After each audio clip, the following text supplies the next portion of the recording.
privat, sepse premtimi ynë ka qenë që ne nuk do e rrezikojmë në asnjë formë, as një vend pune të punëtorëve të ndërmarrjes pastrimi, por nuk do e rrezikojmë as pak as vlerën totale që ndërmarrja pastrimi e ka pas ndër vite me ofrim shërbimi ndaj komunës Prishtinës. Pra, bukfalisht i bie që ne punët të cilat nuk ka pas mundësi me i kry ndërmarrja pastrimi për shkak të mungesës së mekanizmit, i kemi deleguar edhe tek 2 kompani private të cilat kanë ardhur si rezultati një gjendje emergjente të shpallur në shkurt të vitit 2025,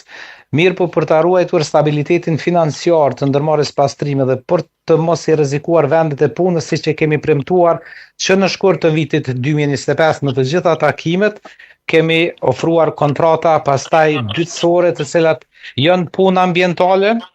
Ka të bëjë me pastrimin e hapësirave publike nga ndotet sipërfaqësore, mirë po nuk kërkoj një mekanizëm, por mund të bëhet me qasje manuale të punëtorëve të cilët ashtu numerikisht ndërmarrja pastrimi i ka të mjaftueshëm. Pra, ju i keni ofruar këtë kontratë? Ku është kontrata momentalisht?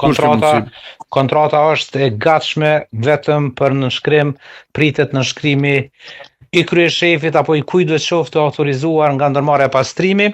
Përkundër faktit që kryetari nuk është momentalisht në Kosovë, është zyrtarisht jashtë vendit, nën kryetari Florian Dushi është i autorizuar për kryetarit për të nënshkruar kontratën dhe po them nuk e kam në dieni këtë hezitim të ndërmarrjes pastrimi për ta nënshkruar një kontratë për cilën kanë aq shumë nevojë dhe që është jetike.